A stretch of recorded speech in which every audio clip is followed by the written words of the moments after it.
Hello everybody, Adrian Plass here. Yes, and Bridget, hello. And it's number 199 in Sounding the Shallows. It is, and we have had Easter. Extraordinary, really. And I don't know how you felt, Adrian, but I felt a deepest of sadnesses on Good Friday, I think. Just the sadness of the world at the moment, the sadness of Jerusalem, the sadness of Gaza, the sadness generally, and then something so pure and simple and natural almost about Easter Sunday, and the reading in particular about the angels saying to the women who'd come to the tomb and saying to them, go and tell the disciples, and just go and tell them that I've already gone to Galilee, so come and join me there. And what an he's what? He's gone to Galilee, and I'm going to wanting you to join him there. Yeah, and they still didn't believe it when they did see him. Well, so I don't really blame anybody. No, do nor you? do I. No. But it was very meaningful, the whole thing, really, and maybe particularly poignant because of everything feeling. It's though there's a fire raging through the world at the moment. There's an earthquake, there's people trapped, there's the appalling thing that happened with the aid workers, people just simply with their symbol blazoned on their van trying to get food to people. And then there's what's happened in Tehran, it just goes on and on and on. I was trying to write something earlier this week about Jesus appearing in the garden, and I've always found it intriguing, the little bit in that about when he says, I've not yet ascended to my Father, and I thought it was very much like something not being cooked yet. Really? Yeah, it's like a sponge. It's still rising. I mean, it was his second birth. And it was a birth from earth to heaven. He said, I've not yet got back to my Father in that piece there. Yeah. So there was some kind of, and he said, don't touch me because I'm not yet in the state that I'm going to be in. That's why I thought about a cake. When you see a cake in the oven and it's gently starting to rise as he was rising, and moving into the state that he would be in order to meet other people later on. I guess that makes it even more special that he just wanted to reassure Mary. Yeah. That maybe he was, I don't understand any of it, the idea that he was on his way to heaven and then coming back again. Yeah. But I've always loved that encounter. And I was thinking, because actually Easter Day in our part of the world was a beautiful day, wasn't it? But ever since then it's been pouring with rain, and I was thinking about quite the idea of Jesus, of Mary being in pouring rain and Jesus appearing, and then I thought of things like Little Women and Jo running through the rain to say she loved somebody, and how it would have been all right if it had been pouring with rain, but somehow we always have it. Well, visibility might have been even less. Maybe that. She was crying already. Maybe it was rain. And the rain was pouring down. And her saying, can we go somewhere dry so I can just have a proper look? But there is a reality in that meeting, and it's such a lovely thing. Yeah. I know the different accounts focus on different things, but that's my favourite, I suppose, really. Yeah. The idea of her just trying to find him, believing him dead, but just wanting to know where he is so she can spend some time with him. It's just lovely, really. It reminds me a bit, well, not much, but when I was a boy, some people might have read this story, which is a true story. When I was very young and my grandmother died, and I walked to her house, or almost to her house in Heathfield from near Tunbridge Wells, which was a very, very long way. And you took your little brother with you, which was not a wise thing to do. No, but I went because I didn't want her to be dead. Yeah. I wanted somehow to prove that she was still around. And of course, when I got nearly there, I knew she wasn't. Yeah. And that's when we turned around and started to come back. There was no glibness, was there, in what happened on Easter Sunday morning. I mean, this is really important because I think you've put it into words. We know the secret. We know he rose again, and so we can sing all the strong songs and all the rest of it. But for those people on that first morning, they didn't know the secret. They went because they thought he was dead, and they wanted to do something for him dead. Yeah. You know, they didn't. It wasn't taken. They weren't given secret information we have in the Bible. They'd gone to put nice smelling stuff on. Yes, they had. But I mean, they didn't have the secret that we have. No, they didn't go thinking, but any minute now, it's all going to be all right. Yeah, there was no Easter. No, there was no Easter. That's exactly right. Yeah, no eggs, no Easter. There's not a lot of Easter around for a lot of people at the moment, is there? Whether they celebrate that particular thing, there's not a lot of joy around in the world at the moment. No.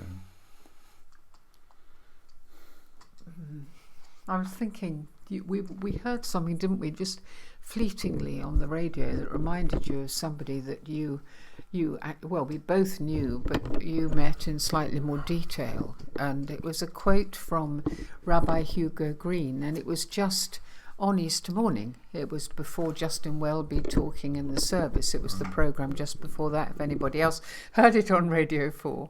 And he mentioned his friend. But you met him a long time ago, yeah. Well, when he was alive. We were, it was a long time ago. But we were involved with a little programme called Company, which appeared in the south of England on the television. In those days, there was no all-night television, so ours would be the last programme to appear on the television. It was a sort of epilogue. Well, the irony is that the reason it was the last programme is that advertisers were not advertising around it, so it was allowed. Yeah. It was very important to us, wasn't it? It was a long time ago. Well, it was completely new for us. We were just working on the job we'd been doing for ages, or I was, and you later on were. And so we had various people there was a team of people, and we would record the whole week's epilogues on one day, and they were only 5-6 minutes long. Yeah. But for us it was very exciting. Anyway, one of those people was already quite well known because he was a very vivacious, very alive sort of character. Yes, he was a liberal rabbi, wasn't he? Rabbi Hugo Green. Yeah, and he was. Yeah, that's right. And he was a Holocaust survivor, which gave him maybe more edge than most of the people we'd met in our lives at that stage. He was a boy, wasn't he? I think he was 17, and I always remember him saying. He was younger than that because he was. He may have been younger, but he was told tell them you're 19 and you've got a trade. That's what they said. You're 19 and you've got a trade. You're 19 and you've got a trade, because if you were at that age and you got some skill, you would be allowed to live. And there was a man running up and down the queue. I don't know if I got that completely right, but telling the younger ones to say that. But and the quote that we heard was that power corrupts, and he said, but in my opinion, the test of morality is what you do when you have power. And I thought that was a very relevant quote for what's happening at the moment. Well, it's relevant for any period in time. There have always been people who've had more power than is good for everybody else, and there have always been people who've used it really well. I mean, I remember Hugo talking about being in the camp. He was with his father for the whole of the time he went through the camps, and how they managed to remain fairly calm all the way through, and on the very last day, when the war had ended and Nazi guards were being used as just physical helpers in the camp because they were there and they had to do the work, and Hugo's father died on the last day, so they got through, but his father was dead, and Hugo just threw himself on the nearest guard, who was a representative of the power that had broken, smashed, killed destroyed so many lives and just wept and bashed at him.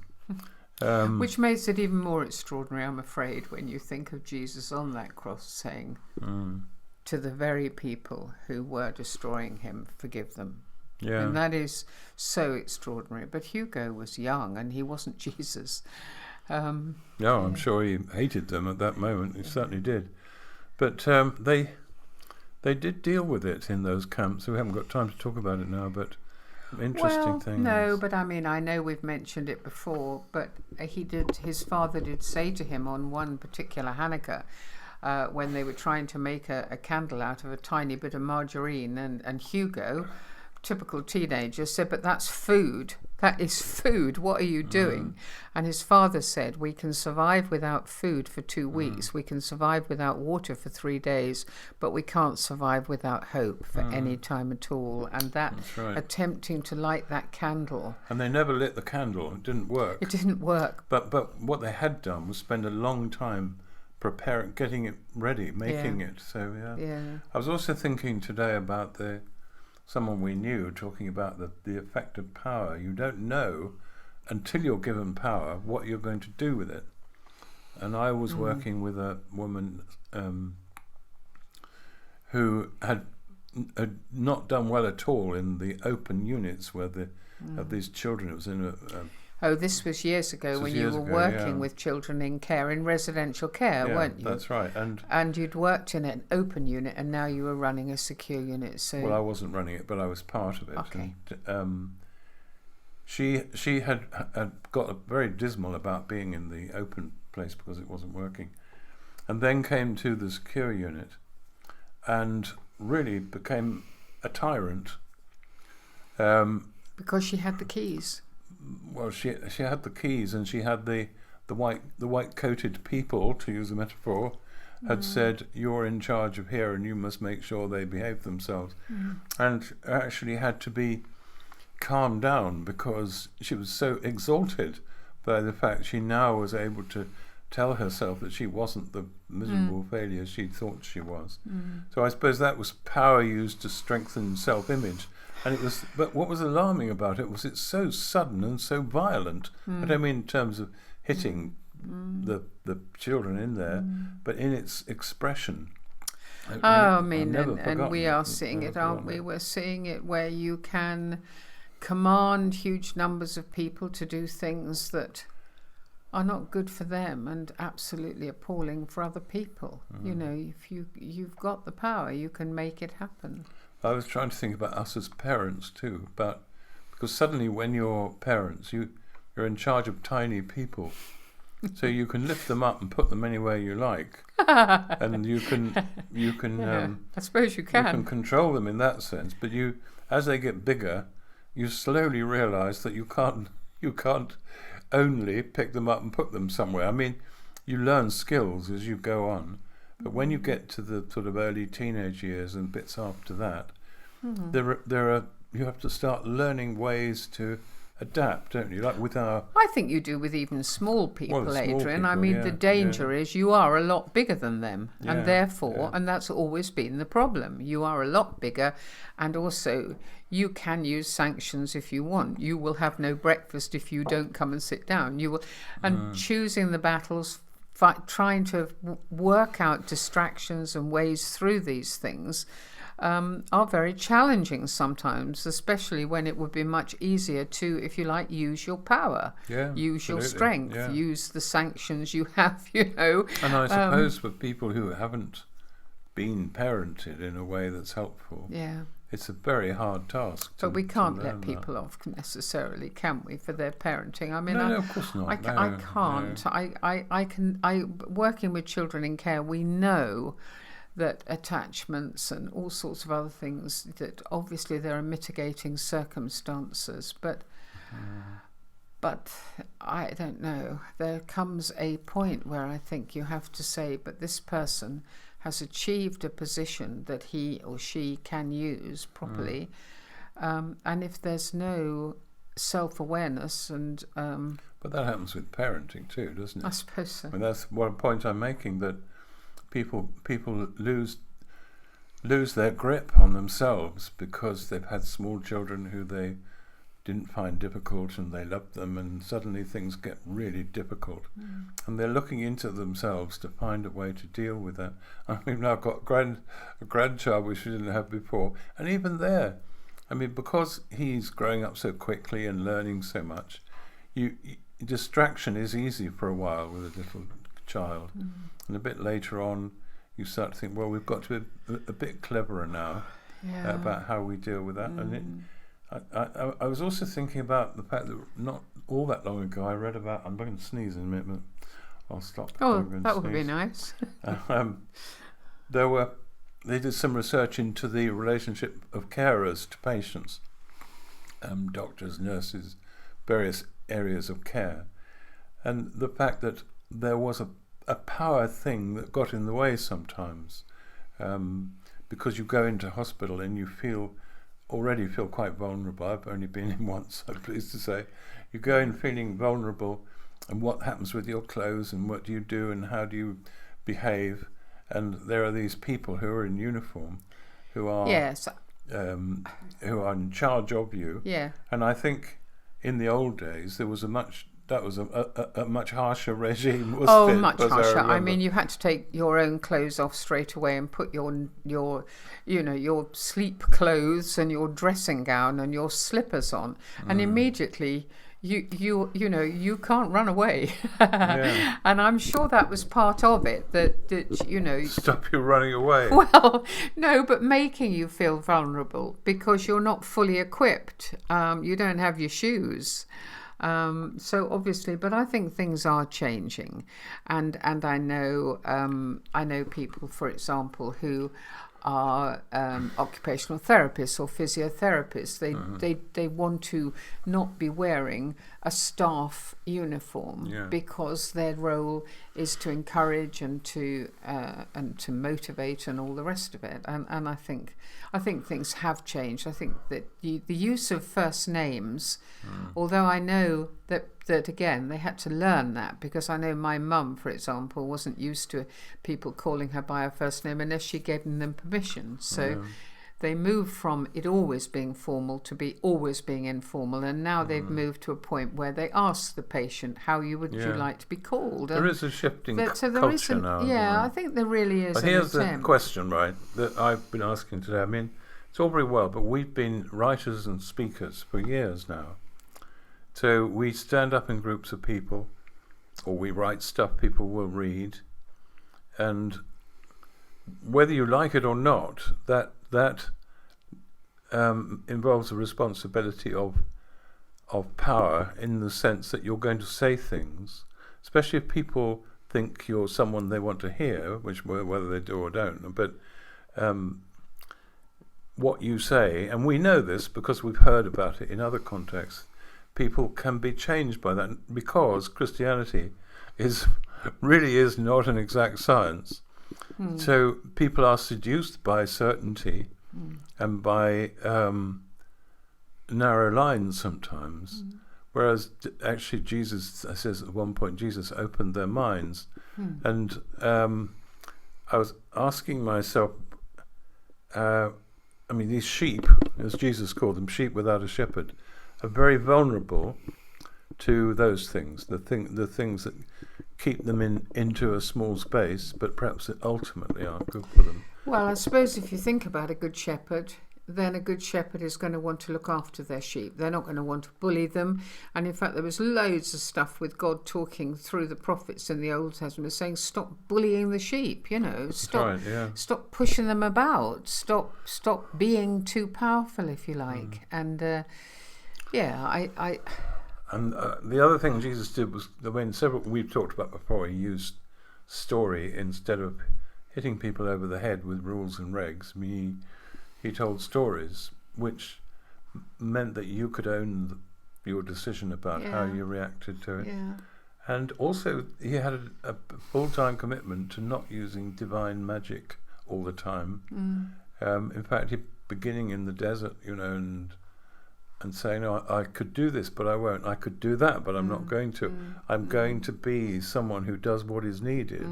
I mean, one of our favourite I think one of our favourite little bits of the Bible for both of us has been the point where everything's going his way in Capernaum, and the disciples come and say, everyone is looking for you, and Jesus says, yeah, okay, but we're off now. Yes, Get your stuff ready, we're off round the villages. Yeah. We're not going to stay and build an empire, we're not going to stay and show how powerful we are. We've got work to do, and the work is always, isn't it? It's always going into community and getting on with the job of caring for people. Right. It's never been. And do you remember years ago when we were in, I think it was either Peru or Bolivia. I wish I'd just checked this. But you sound so cool. No, Peru I'm not. Bolivia. No, we were with Toy Boss, which is go on. It's all right. Go on. Felt anything but cool, Adrian, as you know. We did a lot of climbing up very steep, crumbly hills, and we climbed up very, very high, and we met a man in a little house. And he had been sent by a huge organisation. I think it was in the US, but it doesn't matter where it was. He'd been sent this amazing tannoy system and all these tapes so that he could blast out over the whole region the Gospels. That's right. But actually, he was making porridge for all these little children who had no breakfast, 50 at a time, coming every morning for their porridge in order to be nourished for the day. I've never seen such an extreme example of deciding what is the right thing to do. And the right thing to do was not to blast the area with what they should be doing, but to care day by day, morning by morning. And he did do it. Yes, he did. We were quite impressed when we this week, I don't know anything about Richard Branson, but he was at the centre his mother set up, which was for the community to work in, and was obviously a project that was close to her heart. Well, it was a hotel, wasn't it, in Morocco? Yeah. And she really discovered it just after he'd crashed on his wonderful going round the world in a hot air balloon. So he was laughing at himself, he said which on was the programme, a good sign. It was probably a very silly thing to do. He did. But anyway, his mum was amazing. With him, because he, I don't know what he's been like, but he was really into it with the local people, and he was seemed really happy with the restrained, involved role with it. And I mean, he's a hugely multi-billionaire, or whatever he is. I do hope, I don't know, but I do hope, he looked so happy there. He did. He looked very, and you know, very we'd been home. singing at Easter, he laid aside his majesty, and I thought, well, here's somebody with all the pomp and stuff that goes with being unbelievably rich and incredibly powerful, and not being like that at all with people who were working really hard for his mum, who's now died. But it was good to see. Yeah, always. I just thought, I was thinking, you know, it's a desperate need for the powerful in this world to look in the right mirrors. Don't look in the wrong mirrors. You build up a little circle of people who will tell you you're wonderful and that the appalling decisions you're making are right, and then it will go downhill big time. We need to pray for them, though, don't we? We're told to pray for our enemies, and at the moment I think I join most of the world in feeling pretty cross and upset, hurt, bewildered, confused by what's happening, by the misuse of power. And I'm not sure I always pray for them in the right way. I think rather like young Hugo, I want to go and, I don't know what I would do, but punch them is not quite, I can't imagine There is myself. one central thing one can say, that Jesus taught. He taught Peter that he had to lay down all his weapons in order to discover what power really means. Yeah. And that's the challenge. And I think it's a good thing to think of. Anyway, we're finished. Yeah. Yeah. Anyway, I hope you had a good Easter, everybody. Yes. And we'll see you next week. Bye-bye.